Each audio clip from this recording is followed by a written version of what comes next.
Vamos para o Domingo de Ramos, cara. Opa! Cara, a sensação que dá quando você está ali balançando os raminhos é uma sensação de, sei lá, meio que de... Não é de traição, mas de engano a si mesmo, né? Tipo assim, tá todo mundo ali dizendo, vai ao rei, não sei o quê, bendito que vem em nome do Senhor. E Jesus vai entrando ali, a gente vai encenando, relembrando aquilo. E daqui a pouco os mesmos que acolheram ele com tanta alegria, reconhecendo até como rei, né? Isso. Daqui a pouco vai crucificar. Então, assim, primeira coisa, até que ponto aquela galera realmente estava dando reconhecimento a Jesus como um rei ou não ali, porque foi muito rápido, chegou, daqui a pouco já foi, não é? E tudo.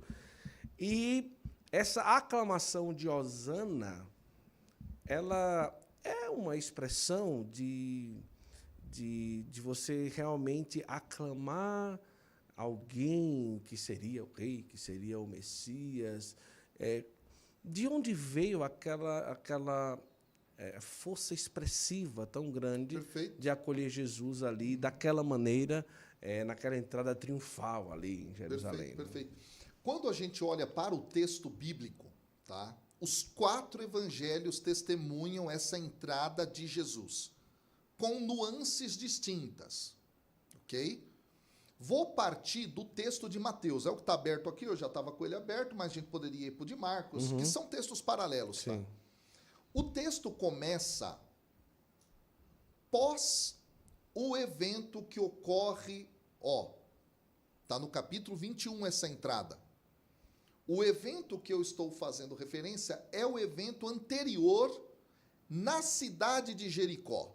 Então, para você que não conhece a geografia do lugar, quando você sai do norte do país naquela época para chegar até Jerusalém, você vem por um dos caminhos mais comuns, beirando o Rio Jordão, que desce lá de cima até cá embaixo, tá?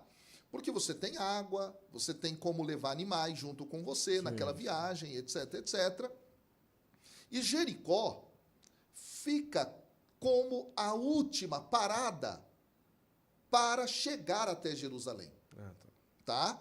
Por essa razão, Guto, aqui no capítulo 20 de Mateus, se você pegar lá no versículo 29, o texto fala de 2 cegos em Jericó. O texto paralelo de Marcos fala que lá em Jericó foi um cego só, no caso Bartimeu, no capítulo 10, no versículo 46. As seguintes, tá? Lá é dito assim. Mas o que acontece? O autor do texto já está nos preparando para aquilo que ele quer mostrar com a entrada triunfal. O que é que estes cegos gritam? Filho de Davi, tem piedade de mim. Filho de Davi é um título messiânico. Ou seja, ele está reconhecendo que Jesus de Nazaré é o Messias que vai ser enviado. Esse é o ponto. Neste momento, então, existe o processo da cura. Daria para a gente comentar muita coisa interessante aqui, inclusive a partir do próprio texto de Marcos, né, onde se fala de Bartimeu. Daria para falar de Jericó antes de Jerusalém no texto de Lucas, mas a gente vai ficar aqui. Então, o autor já está nos dizendo que um cego enxergou a verdade a respeito de quem é Jesus de Nazaré. Ele é o filho de Davi. Ele é o Messias. E todo o texto do capítulo 21 vai ser para ratificar essa realidade. Por isso, essa entrada triunfal. E o texto, no versículo 1 do capítulo 21 de Mateus, começa dizendo assim: quando se aproximaram de Jerusalém, saíram de Jericó, chegaram em Jerusalém, chegaram em Betfagé, no Monte das Oliveiras. Isso é muito importante. Por que o Monte das Oliveiras é fundamental para ser o cenário de onde Jesus parte? Porque isso é o cumprimento de uma profecia do Antigo Testamento em Zacarias capítulo 14. O que está lá em Zacarias no capítulo 14? Lá é dito que o Senhor reunirá todas as nações da terra em Jerusalém para enfrentar Jerusalém. Só que Deus vem como um guerreiro, tá? E defende a cidade de Jerusalém. E onde é que Deus vai tocar os seus pés? No Monte das Oliveiras. Caramba. E nesse sentido, se inicia o triunfo de Jerusalém, a festa em Jerusalém. Lá é dito isso. Então, aqui é como se o autor estivesse dizendo para nós, olha, é o dia da grande manifestação. Deus, como um grande que nos salva, está atuando aqui. Pode chegar. Agora, eu só vou dizer, guarda essa informação, Sim. que ela vai voltar daqui a pouco. Então, ele parte do Monte das Oliveiras. E aí, então, Jesus chega lá e diz, olha, a 2 discípulos, vão aí à frente num povoado, peguem lá o jumento e a jumenta, certo? Eram 2? Então, essa é a questão que também eu já vou responder, que é muito interessante. Fato é que os reis na antiguidade tinham um direito, qual era? Da demanda ou de suprimento. Então, se o rei chegava num lugar e não tinha o que comer, ele podia entrar na tua casa e pegar. Certo. Mas também a demanda do rei por transportes deveria ser atendida. Então, um rei que chegasse num local e visse lá uma charrete, um burrinho, etc., e dissesse, olha, eu vou andar nesse carro aqui, ele tinha direito de fazer isso. Ou seja, esse pedido revela, Jesus é o rei. Tá claro isso? Sim. Ponto. Aí o que acontece? Ele vai até o povoado lá na frente e ele diz, né, que lá no povoado à frente teria um jumento e um jumentinho e uma jumenta.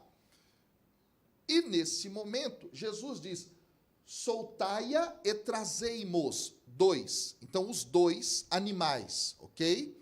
Isto dos 2 animais sobre os quais as vestes serão postas e ele vai se sentar em cima, os 2 animais, está apenas no relato de Mateus. Certo. Tá?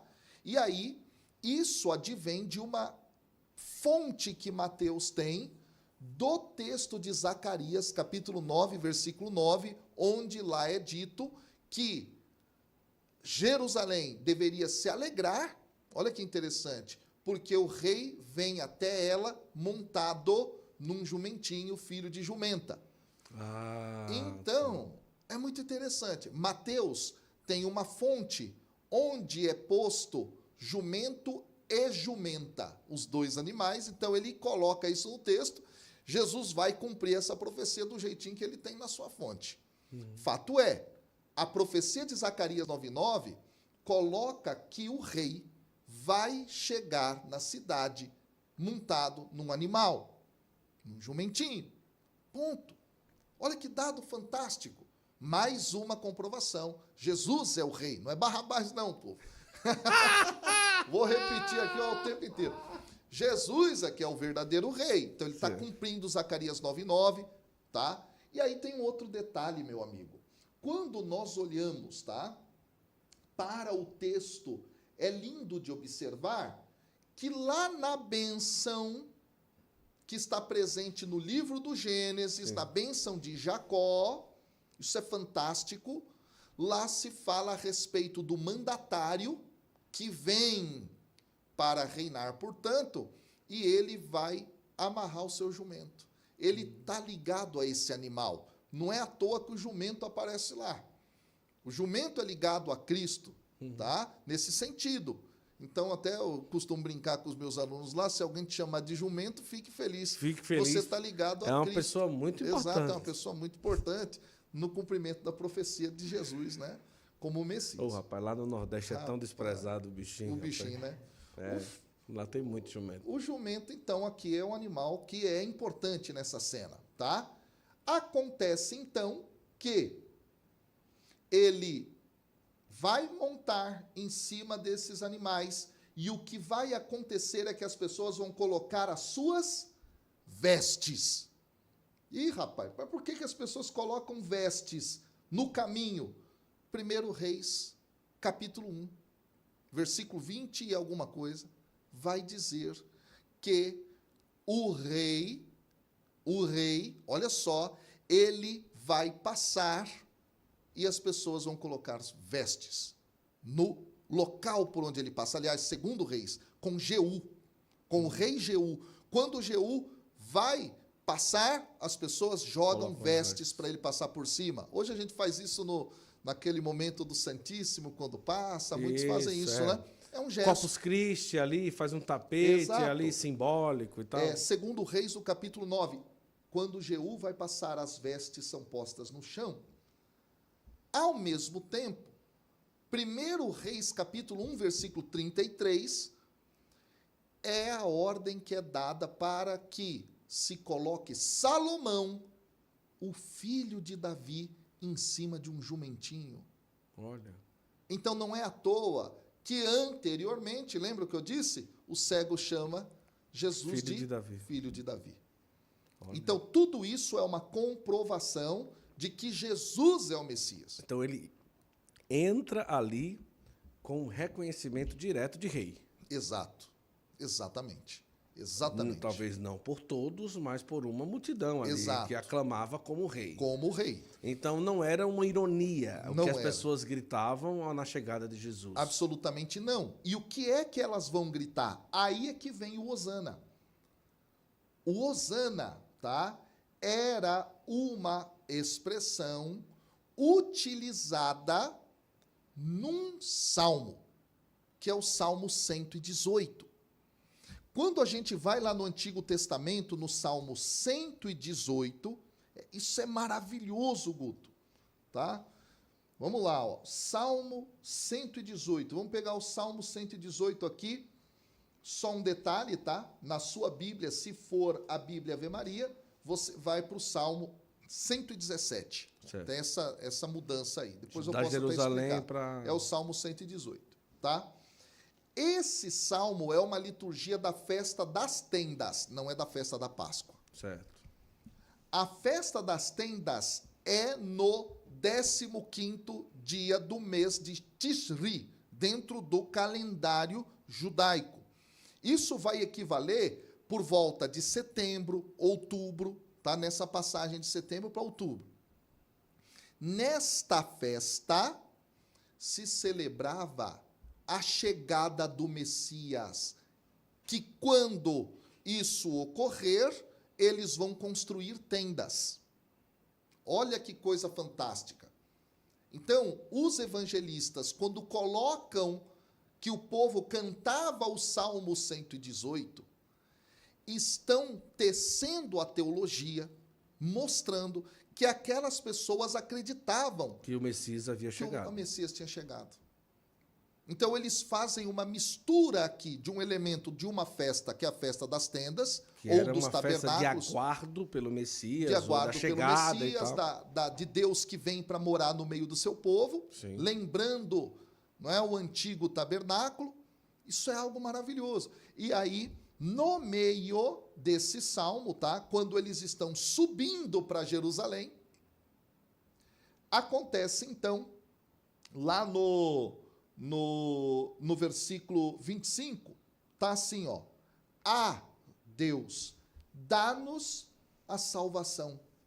Em hebraico, Roshi Aná. Na é uma partícula que designa urgência. É como se fosse um agora. Sim. Tá? Aqui o tradutor colocou esse a no início como essa interjeição. E o verbo é um verbo imperativo, tá? Que é o verbo yachá, que é o verbo salvar.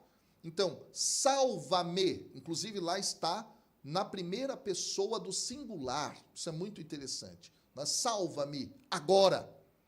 Seria, então, Roshi Aná. É isso que significa Hosana. Hosana é um clamor. Salva-me. E era cantado no Salmo.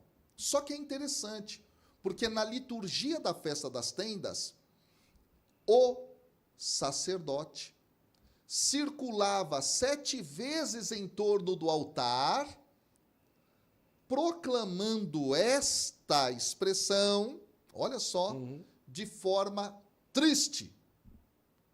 Olha só, de forma triste. Porém, com o passar do tempo, esta expressão começa a ser entoada também pelo povo, mas com esta esperança messiânica. E daí, então, é possível dizer que essa é uma expressão de felicidade. Alguns vão até extrapolar nesse sentido, dizendo que é uma expressão de louvor, como que estamos clamando a você a salvação, porque reconhecemos que você é o Messias. Então, Hosana vai virar essa exclamação alegre, tá? Ao longo do tempo, quando ela vai sendo transformada. E aí é muito bonito. Por quê? Porque é isso aqui que está sendo entoado na entrada de Jesus. E o mais interessante, olha o que vem no versículo 27. Então, só uma coisa, então vamos lá. Salva-nos agora, Hosana ao nosso rei. Então, Ou seja, salva-nos, rei. É uma atualização. Tipo, salva-nos. Tipo, é isso. Está atualizando ali. Exato. Você é o rei, salva-nos. Hosana ao rei. Não é? O grito de clamor ao rei. É essa a ideia. Tá? Essa é a ideia basilar da coisa. Agora, olha que interessante, meu amigo, o que está colocado aqui no texto, no versículo 27 do Salmo 118. Formai a procissão com ramos. Porque na festa das tendas se faz até hoje, pelos judeus, uma procissão com ramos. Nesse caso, se faz até hoje pelos até judeus? Hoje, esperando o Messias. Quer dizer, os judeus que não são... Isso. Porque existem judeus que acreditam que Jesus seria o Messias, não? Sim. Pedro, Tiago, João. Não, mas hoje? Também. Porque é interessante observar isso, não é? Alguns judeus que ouviram o evangelho acabaram dizendo, reconhecendo Jesus é o Messias. E passaram, então, a assumir dessa Esses forma seriam a fé os judeus em Jesus. messiânicos? Nem sempre, alguns são até católicos. Entendi. Porque judeu é parte de um povo, na verdade. Tá, entendi. Então, existe alguém daquele povo que adere àquela fé. Entende? Entendi. Esse é o detalhe. Então, o Salmo 118 é colocado pelos evangelistas como esse salmo, não é, de reconhecimento, portanto, daquela multidão, de que Jesus era o Messias. Isso é fantástico, isso é maravilhoso. E aí, então, eles vão dizer, bendito o que vem em nome do Senhor. Olha só, bendito o que vem em nome do Senhor. Essa expressão denota exatamente que esse Messias está chegando em nome do Senhor, o Pai. E aí, voltando, Hosana ao filho de Davi. Olha como as coisas vão se encaixando, né? Daí que eu sempre digo que para compreender a Bíblia, é fundamental você ter o contexto histórico, cultural, teológico, literário. Isso é muito importante. Olha como o texto agora entra nos nossos ouvidos e vai até o nosso coração, né? E aí diz lá, Hosana no mais alto dos céus. Por quê? O clamor subiu. O clamor subiu. Ele chegou. Está aí, é o Messias, com ramos nas mãos. E ele entra e toda a cidade de Jerusalém estremece. É interessante, porque na Bíblia aqui de Jerusalém está agitou-se. Só que no grego o verbo é muito específico, é o verbo seió. Ele significa um tremor, como um terremoto. E é muito interessante aqui, porque na hora que lá na frente Jesus está na cruz e ele morre, o que acontece? O mesmo verbo aparece. Ou seja, na entrada em Jerusalém, e ele agora já fora de Jerusalém, quando ele morre, na entrada e na saída, o tremor acontece, é a confirmação que ele é o Messias.